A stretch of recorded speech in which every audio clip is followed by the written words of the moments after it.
Middle education के एक धमाकेदार वीडियो में आपका स्वागत है। आप देख रहे हैं टॉपर सीरीज वर्ष 2024, जिसका मुख्य उद्देश्य है आपको वार्षिक परीक्षा में न केवल पास कराना बल्कि अपने स्कूल स्तर पर, अपने जिला स्तर पर मध्य प्रदेश में टॉप कराना। देखिए स्टूडेंट, आपके सामने में वायरल प्रश्न पत्र, model question paper, real question paper, जो भी हो पाएगा एक एक चीज कवर करूंगा ताकि तुम्हारे सामने सभी क्वेश्चंस आ जाएं और तुम अपनी पढ़ाई को बेहतरीन कर सको। इतना ही नहीं, मैंने जितने भी क्वेश्चन आंसर बन सकते थे संस्कृत का 20 टॉप क्वेश्चंस उसको मैंने कंप्लीट कर दिया, जो कि एक वाक्य में पूछा जाता है। कुछ इस प्रकार से मैं बाकायदे नोट्स बना करके और प्रेजेंट किया हूं।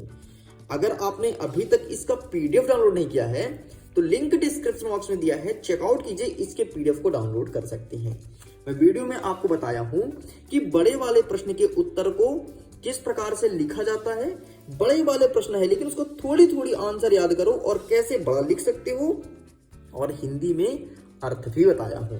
लेकिन फाइनली जब मैं आप लोग का पेपर उठा करके देखा, ये रहा आपके सामने पेपर, तो इसमें कुछ क्वेश्चन जो छोटे वाले भी पूछे गए हैं, जिसे एक पदेन कहते हैं।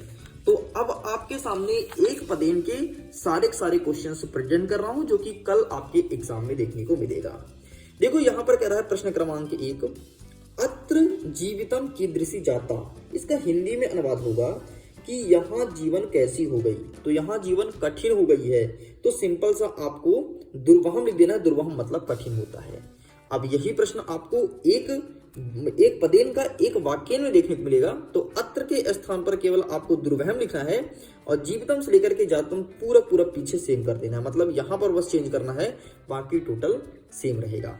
हमारा यहीं पर सेकंड क्वेश्चन कहता है कि अनिशा महानगर माध्य की प्रचलिता।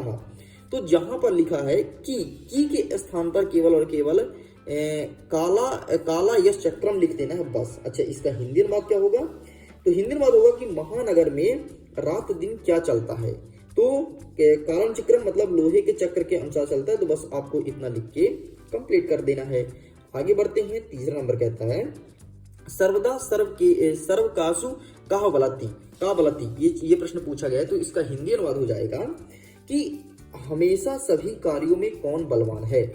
तो यहाँ पर सिंपल सा आपको का के स्थान पर सिंपल सा बुद्धि लिख देना है, बाकी ये आगे का और ये पीछे का बलवती, इसे पूरा उतार देना है। आपका एक वाक्य उत्तर बन जाएगा।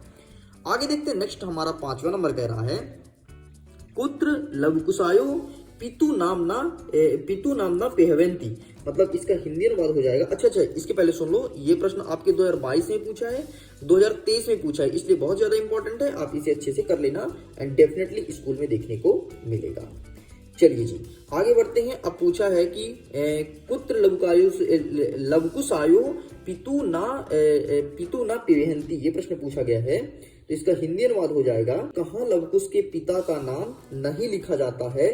तो इसका सही आंसर आप लिखेंगे तपोवन में। तो यहाँ पर आपको तपोवने कर देना है। मतलब जहां पर आपको लिखा है कुत्र, तो कुत्र के स्थान पर तपोवन कर देना, बाकी पूरा आपको यहाँ इसके पीछे का लेकर के यहाँ तक सेम उतार देना है। आगे देखते हैं। 5वां नंबर कहता है विमूढ़ाथी कीदृशी वाचम परित्यजति। ये प्रश्न पूछा गया है। तो जहां पर आपका कीदृशी लिखा है, अच्छा इसका हिंदी में होगा कि मूढ़ कैसी वाणी त्यागता है। तो यहाँ पर आपको लिखना है धर्म से युक्त, तो मतलब धर्म संप्रदायम। तो कीदृशी जहाँ पे लिखा है वहां पर आपको धर्म संप्रदायम कर देना, बाकी आगे का ये सेम कर देंगे और पीछे का ये सेम कर देंगे।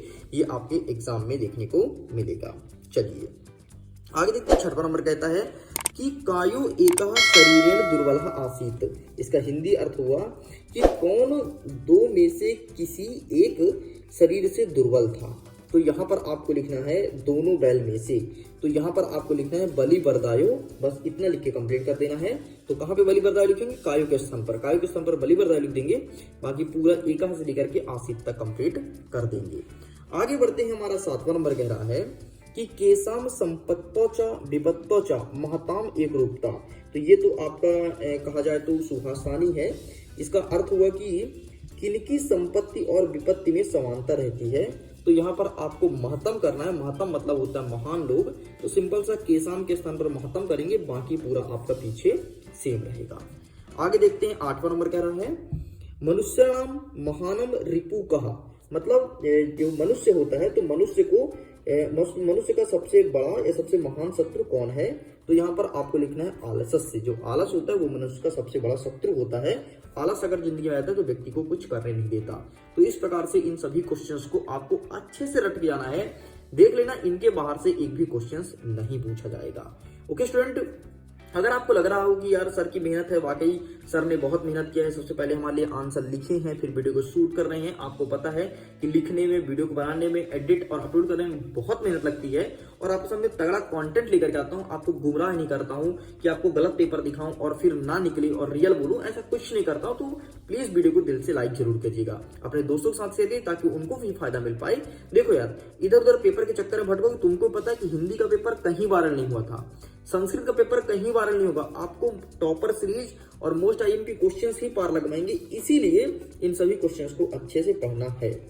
आगे देखते हैं, 9वां नंबर कहता है कि काक चेष्टा विद्यार्थी कीदृशा छात्रम बनते। तो इसका सही इसका हिंदी में क्या हो जाएगा कि काक चेष्टा बोला है। काक चेष्टा मतलब होता है कौवे जैसी। तो कौवे जैसी चेष्टा वाला विद्यार्थी कैसा माना जाता है? तो उसे आदर्श विद्यार्थी मानते हैं। तो जहां पर आपका कीदृशा है वहां पर आपको आदर्श कर देना, बाकी ये आपका काक चेष्टा लेकर विद्यार्थी तक सेम हो जाएगा और छात्र से लेकर के मनते तक आपका सेम हो जाएगा। इस प्रकार से प्रश्न नंबर 9 तक हमने कंप्लीट कर दिया। आगे बढ़ते हैं, प्रश्न नंबर 10 कहता है कि पिता पुत्राय बाल्ये की यच्छन्ति। पिता पुत्राय बाल्ये की यच्छन्ति, ये प्रश्न पूछा गया है। तो अच्छा, इसका मतलब क्या होता है पिता पुत्र बाल्ये की यच्छन्ति? तो पिता पुत्र को बचपन में क्या देता है?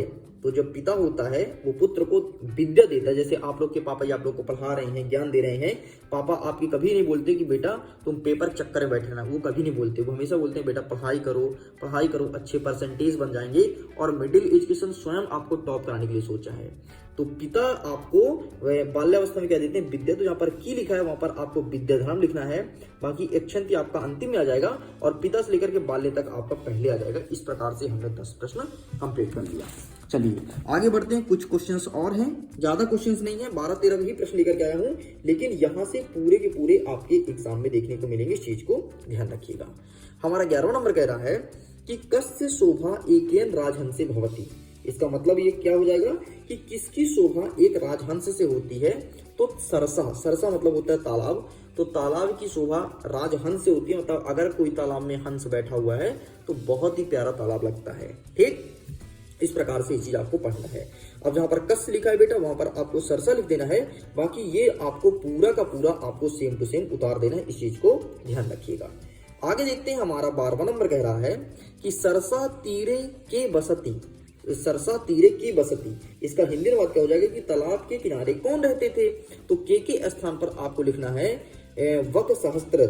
इसका मतलब ये होगा कि हजारों बगुला रहते थे। बगुला, देखो तालाब किससे शोभायमान होता है? तो सरसा से होता है, लेकिन तालाब किनारे कौन रहते थे? तो बगुला रहते थे। तो आपको वक सहस्त्र लिख करके कंप्लीट करना है।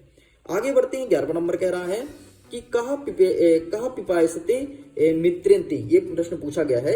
अच्छा, इसका हिंदी में क्या हो जाएगा कि कौन प्यासा मरता है? तो आपको लिखना है चातका। चातका मतलब होता है चातक। ठीक, तो कहा के स्थान पर आपको चातका लिखना है और पिपसंते मृत्ति आपको कंटिन्यू कर देना है।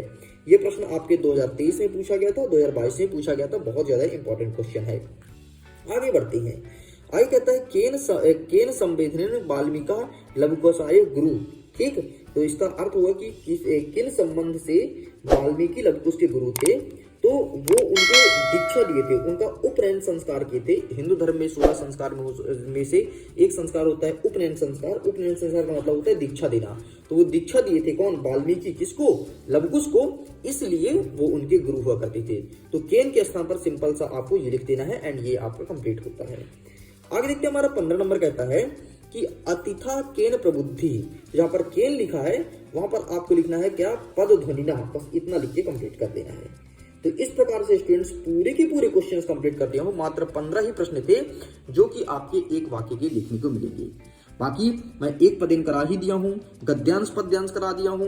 देखो मैंने कई सारे कोर्स करा दिया। देखो यहाँ पर आपको गद्यांश पद्यांश करा दिया सबसे पहली बार। ठीक है, गद्यांश पद्यांश और एक नाटक आता है जो कि मतलब प्रश्न नंबर 17, 18 और 19 नंबर ये कंप्लीट करा दिया हूं।